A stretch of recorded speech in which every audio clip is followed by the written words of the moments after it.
Olá, pessoal. Eu sou a Beatriz, sou membro da Liga Acadêmica de Ginecologia e Obstetrícia. Nós estamos aqui hoje no 3º Congresso Internacional de Tecnologia na Educação para falar um pouquinho sobre contracepção com o Dr. José Ortiz Júnior. Ele é formado médico pela Universidade Federal do Triângulo Mineiro, ginecologista e obstetra pela Santa Casa de Araçatuba e especialista em sexualidade humana pela USP São Paulo. Estamos aqui também com a Maria. Oi, gente, eu sou a Maria, sou vice-presidente da Liga e estou muito feliz do doutor ter aceitado o nosso convite. Hoje a gente vai falar de um tema muito importante e eu espero que vocês gostem. Ok, muito obrigado pelo convite, eu agradeço a participação nesse congresso tão importante e por estar junto com vocês, nossa liga que a gente tanto gosta. Então, nós estamos no mês de setembro e este mês é o mês que nós me lembramos muito, né, considerado o mês da contracepção. É um mês importante, é claro que a contracepção é um evento que deve ser sempre lembrado e sempre levado com certa importância. Mas esse mês, então, nós sempre lembramos mais e trazemos esse assunto à tona. Então, como vocês já falaram, né, eu sou ginecologista, obstetra e especialista em sexualidade humana, e vamos, então, bater um papo, né, uma coisa bem rápida, e depois, em qualquer momento, a gente vai estar recebendo os seus questionamentos. Então, assim, só para falar um pouquinho sobre epidemiologia, que acho que é muito importante, né, para sabermos qual a importância do tema, né, de que nós estamos tratando. Então, aqui nós vemos aqui um trabalho que mostra nessa parte de epidemia a idade, né, nas faixas etárias e nos sistemas de saúde a porcentagem, então, de algum tipo de gestação não planejada, tá? Então, mulheres que tiveram 1, 2, 3 ou mais filhos e que um desses filhos acabou vindo de forma não planejada. Então, nós vemos aqui, dos 15 aos 25 anos, 66% de mulheres tiveram filhos de forma não planejada. Esse número é um número que realmente assusta, quando a gente começa a ver também nas faixas etárias acima, né, de 26 a 35, 62%, de 36 a 45 anos, 61%. Então, pessoas com idade mais madura, pessoas com nós temos uma ideia, pessoas com mais capacidade de lidar com os seus afazeres e tudo mais, mas acabam vindo ainda uma gestação não planejada. E isso é o que também nos deixa é importante ver que tanto no sistema público, 65%, quanto no sistema privado, em cima de 55%. Então, é um assunto que a gravidez não planejada, e nós sabemos, nós médicos sabemos quais são os riscos disso, né? Acaba não planejando, então não toma o folato, acaba não fazendo os exames pré-gestacionais. Então, o risco de depois ter malformações, crianças com síndromes, então isso é muito importante. Nós tentarmos isso como médico, ginecologista e obstetra, e aqui no caso obstetra, nós teríamos que ter uma preocupação e tentar passar isso para nossos pacientes como informação. Ainda na parte de epidemiologia, vocês vejam que na América Latina, 3% de todas as gestações ocorrem entre 10 a 14 anos. Então, praticamente crianças nós estamos falando. Organismos que ainda não estão preparados, né, para uma gestação, e nós estamos vendo então um número muito grande que depois vocês vão ver o que representa 3%, né? E no mundo, 11% das gestações elas ocorrem entre 15 e 19 anos. Então, Ortiz, o que representa isso? O que são esses 3%? Então, no Brasil, nós temos, estatisticamente, censo de 2021, nós temos 365 aproximadamente, mil nascimentos de filhos de adolescentes. Então, vejam o tamanho desse número. Quando a gente fala 3%, a gente acha que 3% é número baixo, né? Mas quando a gente fala 3% da população brasileira, realmente nós vemos isso. E entre os 10 e 14 anos, praticamente 17.500 nascimentos. É muita coisa, onde aí de 15 a 19 anos, mais 347 mil. Isso tudo censo, então isso tudo está registrado. Ainda temos um problema que é a subnotificação. Então esses daqui são os números registrados. Nós temos um número provavelmente maior do que esse. Então isso é uma coisa que preocupa a gente ainda mais. Na parte ainda de epidemiologia, né, quando a gente começa a trazer esses números para a realidade, só para que as pessoas... A intenção aqui não é assustar ninguém, nós estamos diante de um congresso, falando para uma população que já consegue discernir bem, mas o que é então aqueles 3%? São aproximadamente 1.000 partos de adolescentes por dia no país. É um número, a cada meia hora, uma menina de 10 a 14 anos tem um filho em nosso país. Então, esses são os números alarmantes. E em 2021, 13,6% dos partos foram de mães adolescentes. Isso é um problema social muito grande, onde essas crianças ou adolescentes acabam tendo suas vidas desviadas. Muitas delas acabam saindo das suas escolas, acabam não terminando a sua parte escolar, seus estudos, ou acabam postergando e fazendo isso mais tarde, acabam às vezes caindo em problemas sociais que nós sabemos quais são, né? O nosso Brasil tem isso bastante. E aí a gente faz então a pergunta, né? O que eu posso fazer para isso, né?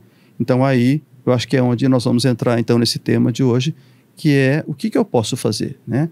Como eu posso abordar essa população adolescente? Porque não adianta você chegar e falar, olha, tem que tomar anticoncepcional diariamente. Nós estamos falando de uma população de 10 a 14 anos, 15, 16. Então todos nós já tivemos essa idade e já sabemos quais são os problemas dessa idade. Então, o que a gente traz hoje aqui assim, é o como abordar. Então, o que você quer usar? Chegar para essa pessoa, para essa adolescente, para essa menina, para essa moça, e falar o que você quer usar. O que você quer usar, eu estou dando para ela uma liberdade de escolha, certo? Só que aí, eu vou falar para ela o que você pode usar. Porque, infelizmente, nós podemos estar de frente de alguma situação onde essa pessoa não pode usar um determinado método. E pode e é aconselhável um outro. Então aí entra o papel técnico, o papel de quem é o conhecedor, né, do assunto. E aí depois, além disso, o que nós temos disponível? Será que nós temos hoje, por exemplo, nossa rede pública, tudo disponível? Os melhores métodos estão assim à escolha, né? Nós sabemos das nossas realidades, né? E eu não coloco isso só a nível de Brasil, não. Eu coloco isso a nível de muitas outras populações, e muitos outros países. Só que aqui a gente já começa a trazer, então, um problema de saúde pública e que eu acho que nós, como médicos, como especialistas na área, nós precisamos também exigir dos nossos governos atuações em cima disso, que eu vou estar trazendo um pouquinho adiante para vocês. Então, quando eu vou um pouquinho adiante isso em como abordar, como que eu vou te abordar? Então, foi feito um trabalho brilhante, com um número muito grande de adolescentes. Então, quando faziam essa pergunta, o que você quer usar? Perceba nesse índice, né, coloquei até numa pizza para a gente colocar ali, demonstrando que os LARCs, né, que são os contraceptivos de longa duração, né, que é o Longer Action Reserve Contraception, os LARCs eles acabam sendo a maioria, né, das escolhas por essas meninas. Por elas 72% das meninas, das adolescentes, gostariam de usar LARCs, né? E 28% acabaram fazendo a opção por um outro método que não o LARC, tá? Então, quando a gente coloca, então, aqui em LARC, gente, vamos passar aqui a informação, o LARC, por ser longo prazo, é aquele método que não depende de uso diário ou semanal. Então, nós temos LARCs, são os DIUs, né, os dispositivos intrauterinos, seja ele de ferro, cobre e tudo mais, ou os DIUs hormonais. E temos também os implantes, o implante subdérmico. Esses métodos, eles são considerados, então, LARC. Os demais, e aí nós falamos das pílulas, anéis, adesivos, injetáveis e tal, todos eles são métodos que não são de longo alcance. Então, quando a gente coloca isso, o como abordar, ainda vamos mais fundo. Aquelas 72% daquelas meninas que fizeram essa opção, perceba aqui o número, e esse número não é pequeno. Não é pequeno em percentual e não é pequeno também em número de meninas ouvidas. Então, por exemplo, o DIU hormonal, 445 meninas falavam que gostariam de ter esse DIU hormonal, que trouxe aí 31,7% dessas entrevistadas. O DIU não hormonal, 75%, que seria 5%. E os implantes também ao LARC, o que foi mais escolhido por elas, 485 meninas, trazendo 34,5%. Então, perceba que aí a gente já começa a chegar, então, em números muito altos. E essas meninas percebem e elas sabem que elas, estando com um método de longo alcance, ela acaba fugindo daquele esquecimento, diminuindo o número de, vamos dizer assim, de erro, propriamente dito, né? Porque existem problemas que nós vamos mostrar logo a seguir, que o uso não adequado, ou o uso errado, para falar mais francamente, o uso errado desses métodos acabam trazendo aquelas gravidezes indesejadas que nós mostramos lá atrás. Então, isso é um número importante. Aí depois a gente vê, os outros métodos. Então, injetável, 9%, pílulas, anel vaginal e adesivo. Só que aí eu já começo a trazer para vocês. Vamos começar a deixar uma perguntinha aqui. Esses métodos, o DIU hormonal e o implante subdérmico, eles estão na rede pública para a nossa população? Não. Ela é uma realidade hoje em nossa população? Aí todo mundo vai falar, não. Então, mas por exemplo, aqui eu, pelo amor de Deus, sou completamente apartidário e não quero fazer aqui nenhum tipo de prerrogativa política, mas por exemplo, na cidade de São Paulo, onde nós temos um problema sério hoje, que são os dependentes químicos. Então, o que foi feito na cidade de São Paulo? A Prefeitura de São Paulo fez um projeto onde ela fez o uso do implante subdérmico em todas as mulheres dependentes químicas. Então, foram, e aí você aceita? Aceito. E foi feito. Então, foi feito um uso enorme. Nossa, mas e aí? Quanto custou isso para o município? O quanto custou em dinheiro. Mas o quanto custou isso em não ver essas mulheres engravidarem? Porque elas são pessoas susceptíveis, infelizmente estão aí ao vamos dizer assim, ao efeito de drogas, de álcool. Então acabam tendo relações sexuais em épocas férteis e acabam engravidando o indesejado. Então isso foi um trabalho que a gente precisa hoje trazer isso e falar, nós como profissionais de saúde, nós temos que cobrar dos nossos governantes, volto a dizer, sem política nenhuma, mas cobrar no sentido assim de levar ao secretário de saúde, a secretários estaduais, a ministros de saúde, para tentar ter projetos onde isso traga realmente uma ação, que é importante. Então, aí, quando eu ainda coloco no como abordar, aqui eu quis mostrar para vocês o que eu falei. Então, qual é a continuidade? Depois de 12 meses, ouviram essas mesmas adolescentes. E aí, viram quantas delas continuaram com os métodos. Porque uma coisa é eu começar com o método, e aí, 1 ano depois, eu estou usando esse método ainda? Eu estou realmente fazendo anticoncepção? Então, vejam que com o DIU, por exemplo, hormonal, 81% praticamente. Mas como que parou de usar? Se o DIU é para 5 anos, como é que ela parou em 1 ano? Algum efeito colateral, por algum motivo, ela desejou retirar esse DIU. Então, o número de pessoas retirou. O DIU de cobre, o implante. Você veja que o índice de queda é muito baixo. Quando nós partimos para os anticoncepcionais hormonais, olha aqui, 46%. Então, menos da metade das pacientes que nós aconselhamos e que nós prescrevemos esse anticoncepcional, 1 ano após ela já não está usando mais. O adesivo também e o anel aqui. Então vejam que a descontinuidade é um problema muito sério. Então não só nós sabemos indicar, então primeiro eu ouvi, o que você quer? Aí elas queriam mais os LARCs, ok. Aí vem aquela segunda parte, mas você pode usar LARC? Ok, você pode, então vamos usar. Mas eu tenho LARC para te dar? Então, o que você quer, o que você pode e o que eu tenho.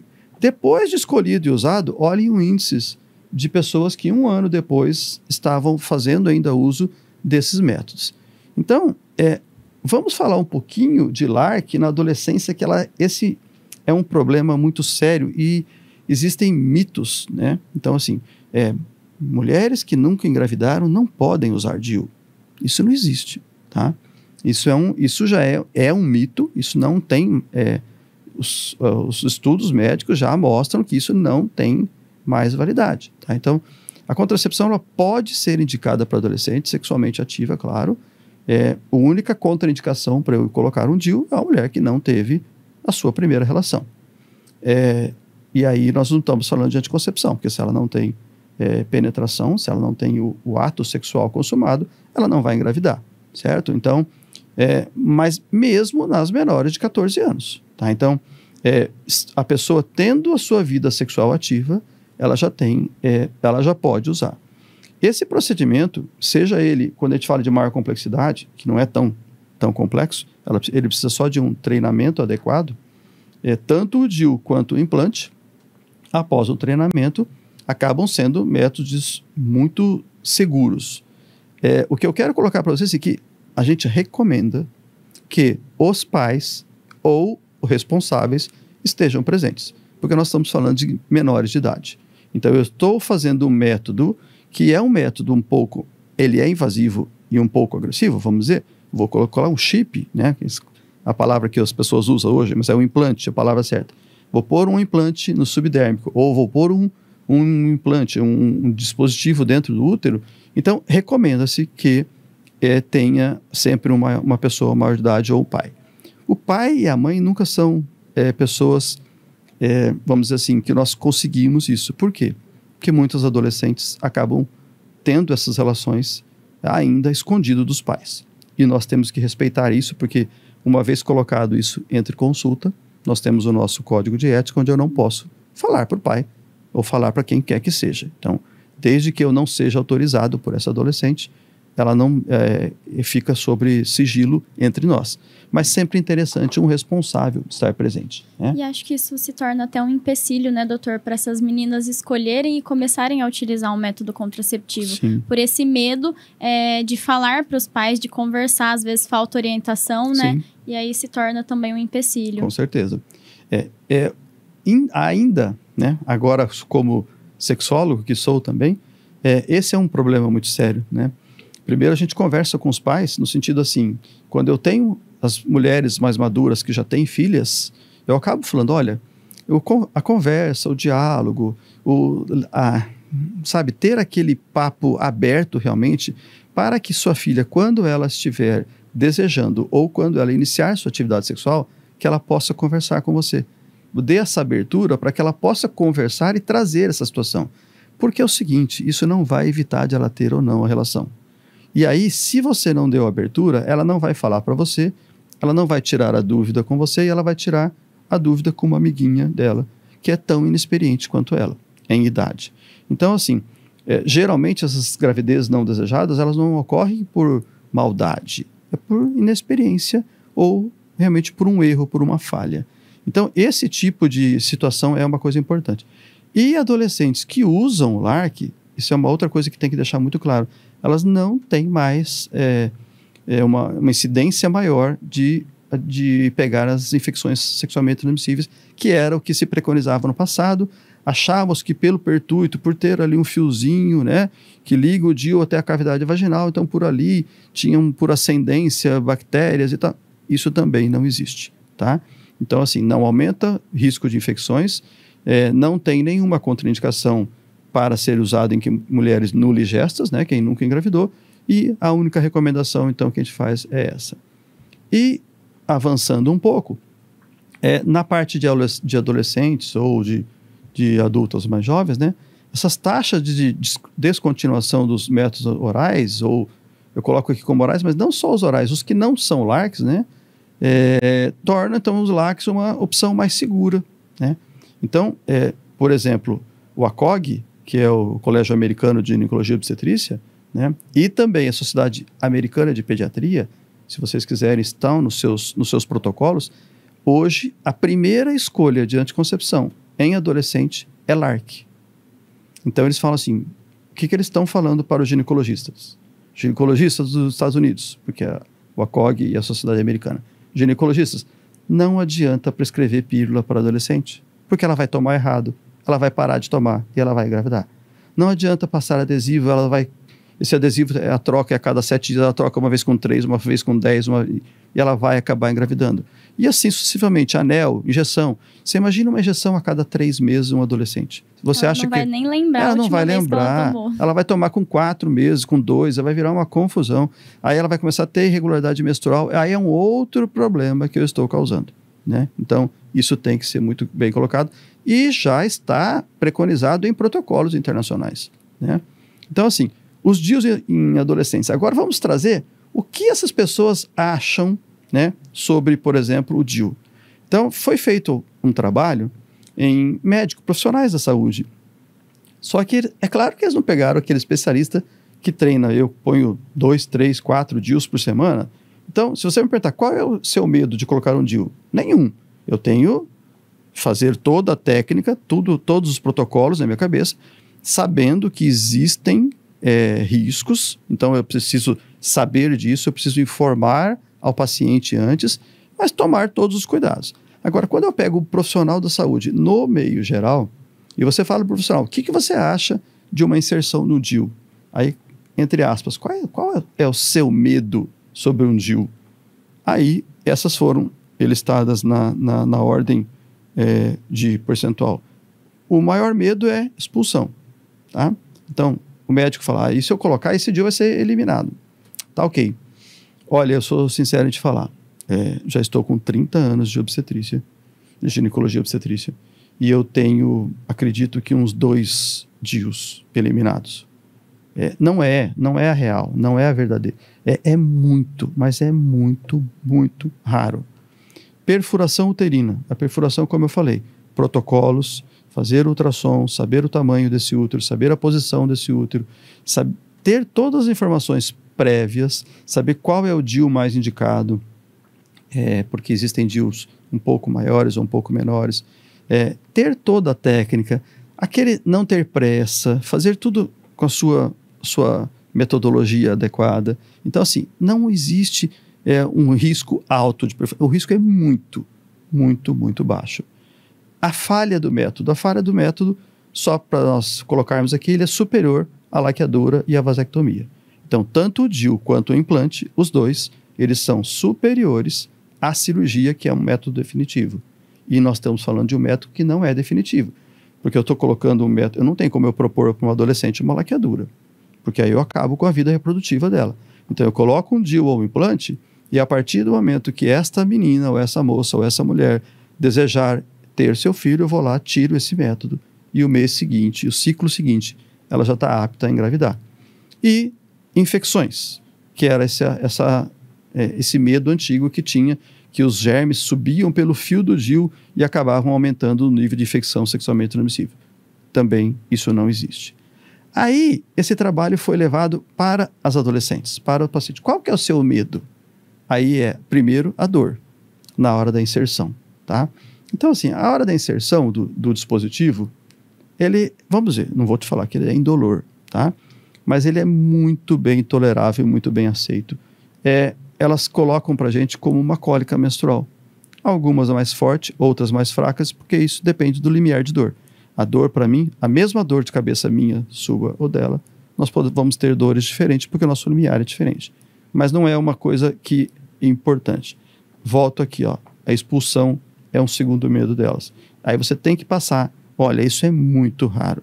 Então você tranquiliza essa adolescente. Terceiro, algumas, eu não quero nada dentro de mim.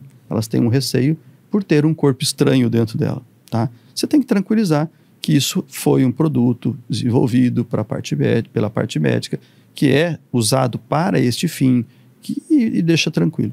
E algumas realmente também têm esse medo de um dano físico, alguma coisa assim, mas tudo isso com orientações nós conseguimos trabalhar muito bem isso e aumenta muito o índice de aceitação.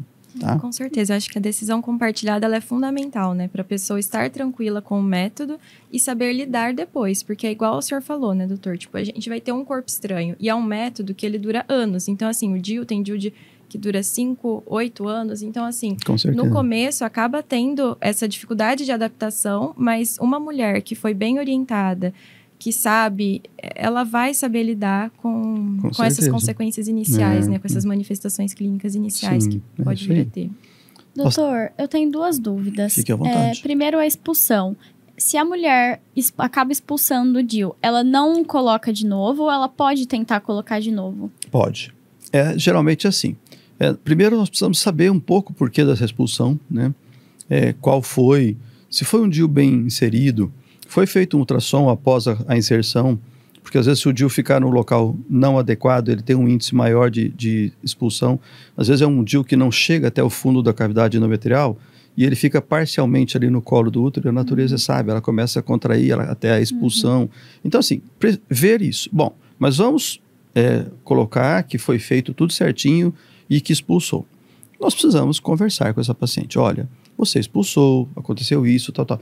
Você gostaria de se submeter novamente? Porque isso não vai prejudicar a vida reprodutiva dela. Não vou estar fazendo nenhum mal para essa pessoa. Se depois de uma conversa, aí que eu falo, essa não é uma decisão médica, é uma decisão em conjunto, onde eu chamo a minha responsabilidade, realmente para mim, e quero que ela assuma a responsabilidade dela de tomar essa atitude junto comigo. Ah, não, eu quero. Ok, vamos inserir um novo DIU, um novo dispositivo. Se, por acaso, acontecer, eu nunca vi isso, tá? Eu nunca vi. Ok, é descrito? Tem até descrição, mas eu nunca vi uma segunda expulsão do... Se acontecer, olha, é o seguinte, vamos conversar. Eu acho que esse método não é o melhor para você. Nós temos tantos outros, então vamos partir para um outro método? Eu acho que seria mais, vamos dizer assim, mais sensato, mais razoável, mais... uma parte pensando bem seria o melhor para essa paciente, né? E a outra dúvida seria quanto à duração, né? São métodos de longa duração. Uhum. E a gente escuta muito um medo das pacientes e às vezes até de alguns profissionais dela não conseguir engravidar quando ela quiser. Realmente existe alguma coisa relacionada a isso? Por ser um método de longa duração, depois ela vai ter mais dificuldade de engravidar ou realmente é um mito? Importante pergunta. Não existe isso porque já está muito bem referendado por trabalhos médicos, né? Trabalhos muito bem feitos. Não existe nenhuma correlação entre um método de longa duração e você ficar com uma infertilidade, tá? A partir do momento da retirada desse método, seja um dispositivo, seja uma inserção de um implante, não existe nenhuma correlação em infertilidade. Algumas mulheres engravidam no primeiro ciclo, outras no segundo, no terceiro, mas aí vai depender da fertilidade que ela tinha pré o uso desse dispositivo. Algumas, e são raros, mas acontece, de pessoas que já eram inférteis e não sabiam. E aí sempre tiveram medo de engravidar e usaram métodos anticoncepcionais. Aí eu coloco todos, tá? Eu coloco os implantes, eu coloco DIU, coloco anticoncepcional via oral, adesivo, qualquer um, tá? Sempre se preocuparam e usaram. Usaram durante 10 anos. Aí ela para porque ela quer engravidar.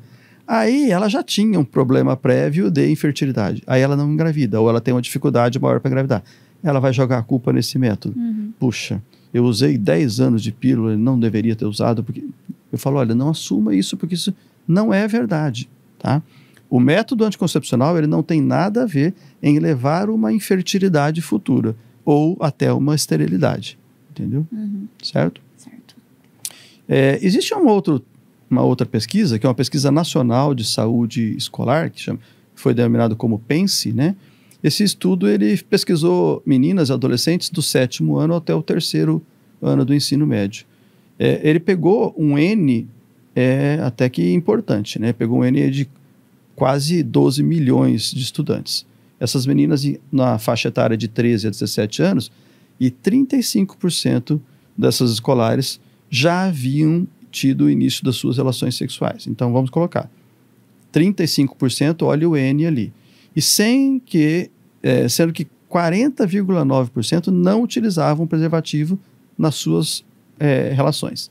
Então, comecem a pesquisar o quanto isso já é importante nas infecções sexualmente transmissíveis. Isso nós não vamos nem colocar porque é no assunto aqui, mas é importante. Mas nós estamos falando de um N de 35% dessas meninas que já tinham tido as suas relações e que delas, quase metade, 41%, não usavam preservativos adequadamente. Então, olha aí o número de... É aí que aparece, então, aquele N lá atrás da epidemiologia que nós mostramos, na parte de quantas gestantes adolescentes nós temos. E vejam aqui, de 17,3% já utilizaram anticoncepção de emergência, a pílula do dia seguinte, que é uma outra situação de que aconteceu algo errado ou aconteceu algo desprotegido. Então é isso que nós não podemos deixar. Nós precisamos que os nossos adolescentes não caiam nessa relação desprotegida, ao medo de ter que usar a pílula no dia seguinte, de ter que usar métodos abortivos. Isso é e nós temos que falar, porque nós estamos aqui numa parte médica. Então, não adianta nós tamparmos nossos olhos, falar que o aborto não existe no Brasil. Existe, infelizmente, ele é às escuras, mas ele existe. Além dessas contracepções. Então, nós precisamos fazer uma educação continuada em contracepção. E por isso que nesse mês de setembro é um mês que chama um pouco a atenção da gente, para que nós nos preocupemos um pouco maior sobre isso. E também, como eu falei, na parte de uma pesquisa nacional de aborto. Então, numa amostra, pegarem uma amostra, 2.000 mulheres entre 18 e 39 anos. Aqui nós não estamos mais falando de adolescente, né? Pegaram pessoas de área urbana, 2.000 mulheres. 10% dessas mulheres diziam ter feito um aborto na vida. Então, percebam que aí 200 mulheres já fizeram um aborto. E aí onde estão esses abortos? Não são... Esses daí foram que foram falados.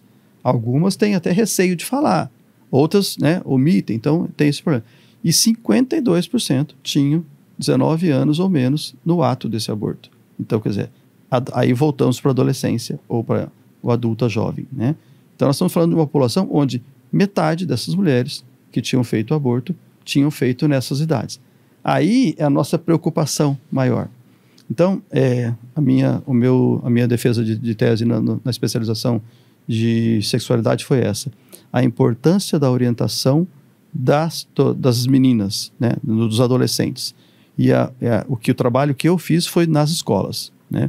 Então, qual é a importância? Então, eu fui para campo e vi qual era o índice de informação. E aí você começa a ouvir cada coisa que você não acredita.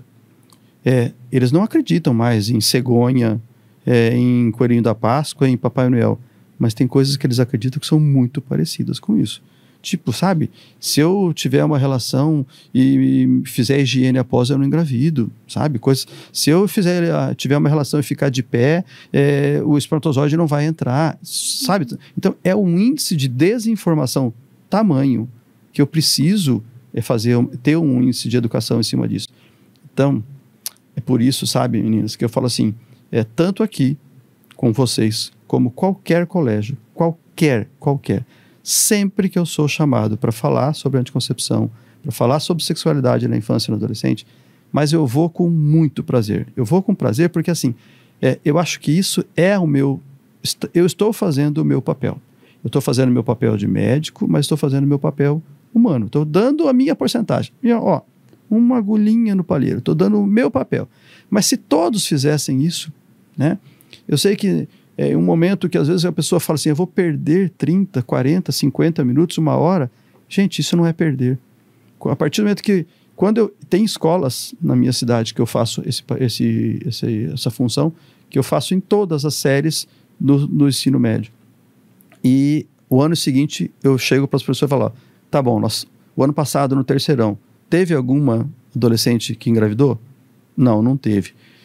Sabe, aquilo me dá dever cumprido. Puxa, eu fiz a minha parte. Chega no segundo que já teve? Não teve. Mas às vezes teve. Teve uma. Puxa, onde será que foi que nós falhamos? Porque será que eu não fui tão claro? Então eu levo modelos de vulva, modelos de pênis, faço eles colocarem preservativo, aprender, sabe? Porque as pessoas imaginam que o adolescente sabe pôr um preservativo. E eles não sabem, porque ninguém ensinou. É difícil, sabe? A pessoa ter uma ideia de que, mas é tão simples para você que sabe.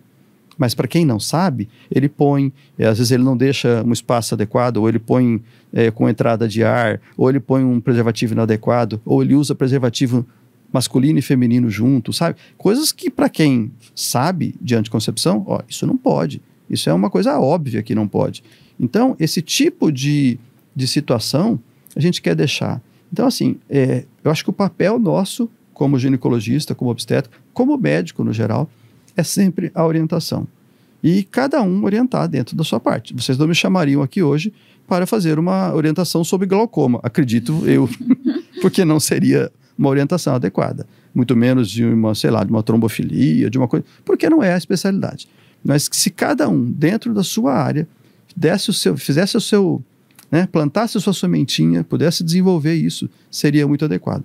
Aqui eu deixo para vocês, finalmente, o Instagram, que é um Instagram profissional, onde o que eu faço? Eu faço isso. Eu faço orientações. 2, 3, 4 posts por semana, simplesmente orientando, mas orientando coisas simples, de anticoncepção, de uso adequado para roupas íntimas. Tudo na minha área de ginecologia e obstetrícia. Inclusive, deixo aberto as sugestões. Aí as mulheres entram, doutor, me fala sobre tal coisa. Aí eu preparo um post para a semana seguinte, porque às vezes o tempo não dá, mas eu sempre faço, nunca deixo de responder uma caixinha de pergunta, uma coisa. Mas, sabe, tem gente que fala assim, é marqueteiro, quer aparecer. Não é isso, gente. Eu acho que essa maneira hoje, nós estamos em tempos modernos, nós precisamos aproveitar isso.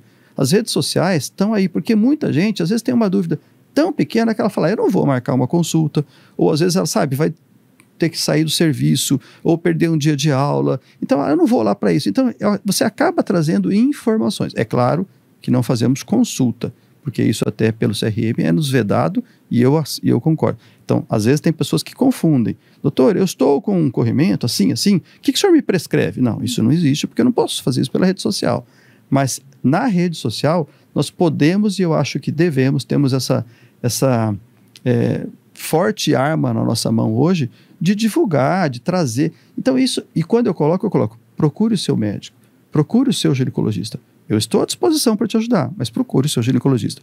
Eu não estou querendo falar assim, olha, tá vendo a minha propaganda, o meu post agora, então saia do teu ginecologista e vem aqui comigo. Não é isso, tá? Isso também é vedado ao médico e nós sabemos pela ética que nós temos. Mas então, assim, o papel e a orientação, eu acho que é fundamental. E é um meio que a gente tem hoje, as redes sociais, para atingir muita gente em um tempo reduzido. Porque numa consulta de 30 minutos, você vai dar toda a sua atenção para aquela mulher. E às vezes uma dúvida que é de tantas, que ali num post você consegue abranger geral. Com certeza. Eu tenho aí postagens que 1.200, 1.100, 1.500 pessoas acabam vendo, são muito mais. Né? Mas acabam tendo assim um número de... a pessoa ir lá e curtir um post, ela leu o post pelo menos, porque eu acredito que ninguém vai sem ver uma coisa e curtir. Então ela já leu, aquilo já entrou uma informação. A cada post eu tenho lá 100, 200, 300 perguntas. Então, quer dizer, eu chamei a atenção, na verdade isso me mostra que eu estou fazendo o bem para essas pessoas. E eu simplesmente não estou cobrando nada por isso, eu estou fazendo isso com a melhor das intenções e a boa vontade. Agora, a gente tem que ver que hoje em dia realmente existem excessos, né? Nós estamos vendo aí nas redes sociais, às vezes, coisas que não podem, né? Então, assim, tem umas coisinhas na parte médica que não são realmente adequadas, né? E é uma ferramenta que a gente consegue atingir justamente essas meninas adolescentes que estão muito presentes nas redes sociais e atingir esse número de 66% de mulheres de 15 a 25 anos que tem uma gravidez indesejada, né? Pois é. Então, esse é o público e a gente quer sempre chegar nessa população, sabe? É claro que o importante é chegar em todas as mulheres, mas o interessante é você saber essa população que tanto está carente disso, ou às vezes não pode. Porque muitas meninas têm receio de chegar para sua mãe e falar, eu vou ao ginecologista.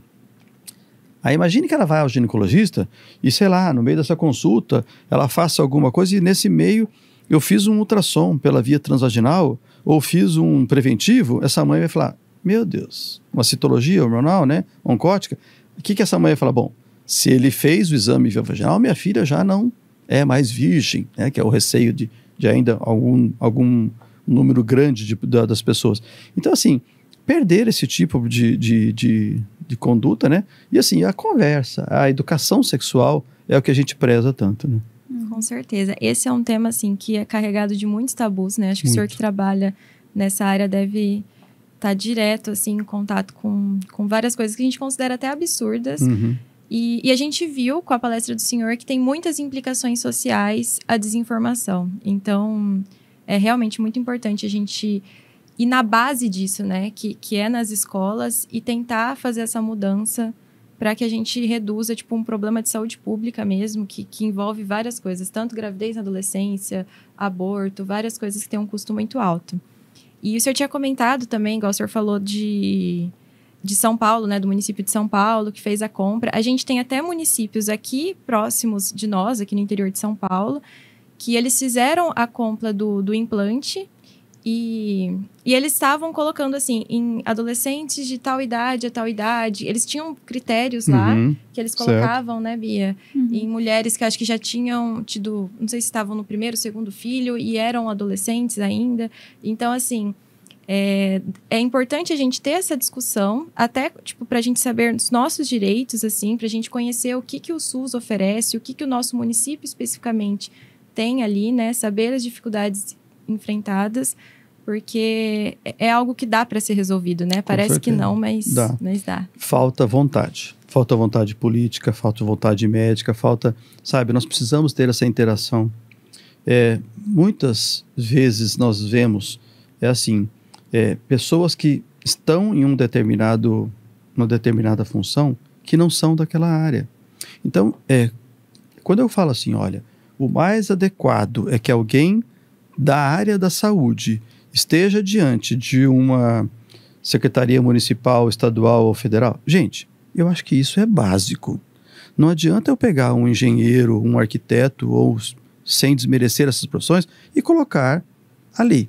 Se eu coloco diante de uma área da saúde uma pessoa que não sabe quais são realmente as premissas disso, ele pode ser um técnico fantástico, pode ser uma pessoa que entende de números, só que se ele não tiver isso, ou a equipe dele não trouxer isso para ele, acaba ficando muito difícil.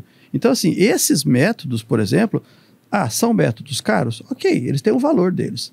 Não é questão de são caros, eles têm uma coisa chamada tecnologia. É o que eu sempre falo para os meus pacientes. Vamos dar um exemplo aqui? Carro. Vocês acham que carro é tudo igual? Não. Mas todos eles têm 4 rodas e te levam de um lugar a outro, ok? Só que qual é a tecnologia, por exemplo, do nosso querido e eterno Fusquinha para hoje os carros aí de altíssima tecnologia, os eletrônicos, né, e tudo mais? Então, se eu pegar um carro elétrico e um Fusca, a mesma pessoa não consegue nem manusear um ou outro, né? Então, assim, as informações e a tecnologia do próprio método sexual, anticoncepcional, desculpe, são coisas importantes. Então, só que essa tecnologia custou para a indústria farmacêutica. Quanto tempo ele não demorou para desenvolver essa tecnologia? Vocês imaginam o que é colocar dentro de um bastãozinho? Ele tem um tamanho aproximado aí de 3 centímetros aproximadamente. O calibre dele é muito fininho, é um espaguetezinho bem fininho. Ali eu tenho hormônio para 3 anos, onde ele libera diariamente a mesma dose. Vocês calculam o que é essa tecnologia? O que alguém chegou a fazer para colocar isso? E aí, introduzir isso no corpo e fazer com que isso aconteça. Então, assim, o DIU, a mesma coisa, um bastãozinho de 2 centímetros, também um espaguete fininho ali dentro, que ele vai ficar 5 anos liberando a mesma dose diariamente. Então, assim, isso custou. Né? Então as pessoas falam, mas esse método é muito caro. Ok, não é questão de ele ser caro. Caro ou barato é uma referência, certo? Quando as pessoas me falam isso, então tudo bem. Então vamos lá, você quer uma coisa barata? Vamos comprar então um carro barato, uma casa barata, um notebook barato, qualquer. Existem os baratos e existem os caros. Então o caro ou barato não é só uma referência. Eu preciso ver o que um oferece e o que o outro oferece, e aí sim, quando eu comparo coisas iguais, aí tudo bem. Por que um DIU de cobre é tão barato e a rede pública dá, e um DIU hormonal não? Porque a tecnologia é totalmente diferente, o mecanismo de ação é tudo totalmente diferente. E aí você vai lá na parte de o quanto atua, qual é realmente a eficácia de um método e de outro. É muito maior. Todo mundo quase conhece uma pessoa que engravidou usando um DIU. E a grande maioria das vezes, um DIU de cobre. Porque o DIU de cobre realmente ele tem a sua... Não estou falando que ele não é um bom método. Ele tem a sua indicação, mas existe um número menor da parte, vamos dizer assim, da eficácia do método. Então, nós precisamos sempre pensar em tudo isso. Agora, como você falou da educação, educação sexual hoje é o que nós mais precisamos nesta área, né, de anticoncepção, é o que mais nós, de sexualidade no geral, é o que nós precisamos nos preocupar. Eu, na minha cidade, também aqui no interior de São Paulo, eu faço esse trabalho e sempre deixo, as professoras sabem. Tipo assim, ó, uma coisa, gente, é uma professora que tem a sua formação ir lá e dar a sua aula de biologia. E falar que não existe mais cegonha, que existe uma fecundação, que o espermatozoide penetra no óvulo, tudo bem, ok, isso é uma coisa.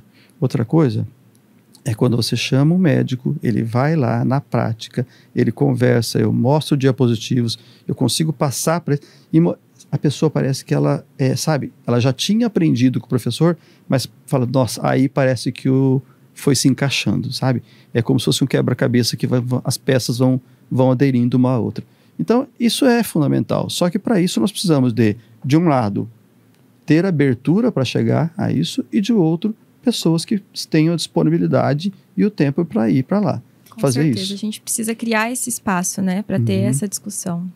E um outro lado importante que você falou é a parte dos métodos. Então, por exemplo, assim, não adianta por exemplo, eu não trabalho hoje na rede pública, então eu não atendo postos de saúde, eu atendo na parte privada no meu consultório. Então é muito fácil hoje eu falar em DIU hormonal, tal, então eu chego lá. Aí, se eu indico um DIU hormonal para um adolescente, mas ela não tem um plano de saúde, ela não tem condições de comprar esse DIU, aí ela vai à rede pública, chega lá, tem o DIU hormonal para ela? O implante vai ter? Não tem. E então, voltando a falar de custo, para a rede pública, é um custo que se paga por evitar possíveis complicações, né, uma gravidez indesejada. Porque a gravidez na adolescência, aí nós vamos entrar em outra, aqui não dá para trazer tudo aqui, porque realmente o tempo não permite. Mas, por exemplo, o índice de prematuridade é muito grande. Então, por exemplo, um bebê que nasce prematuro por uma adolescência, só o que eu vou pagar de UTI neonatal, de ter gastos, né, com essa criança, não estamos colocando aqui a parte humana, pelo amor de Deus, que isso é muito mais, mas quando eu estou falando em números, então eu preciso provar para esse profissional que está à frente da saúde, fala, olha, se você está preocupado com dinheiro, o dinheiro vale a pena. Porque cada X metros, quantos implantes você vai colocar? Então, é o que foi usado aqui na cidade de São Paulo, no Brasil, onde tem aqui a famosa Cracolândia, né? Então, é um lugar onde um número de pessoas muito grande, pessoas que estão aí desamparadas, e moradores de rua, e todos eles hoje nessa droga tão trágica que é o crack.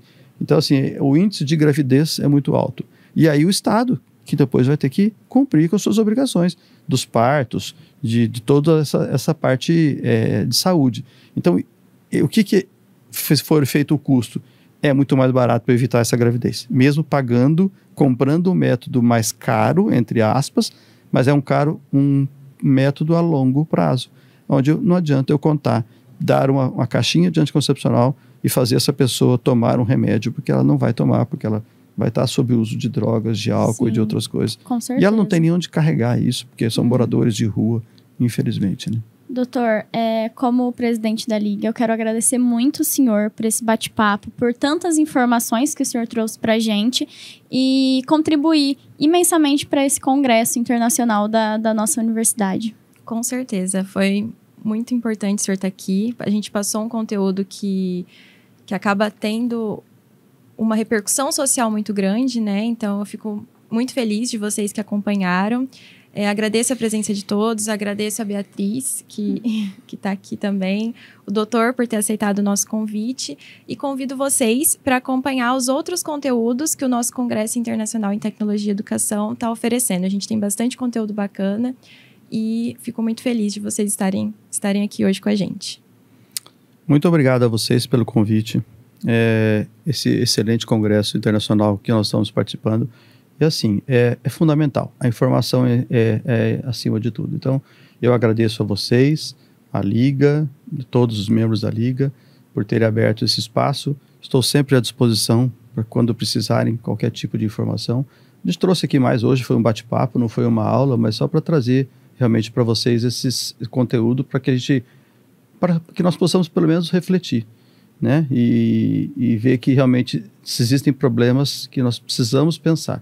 Então, a gente traz a intenção da gente era essa. Muito obrigado. Nós ficamos por aqui e agradecemos a participação de todos vocês.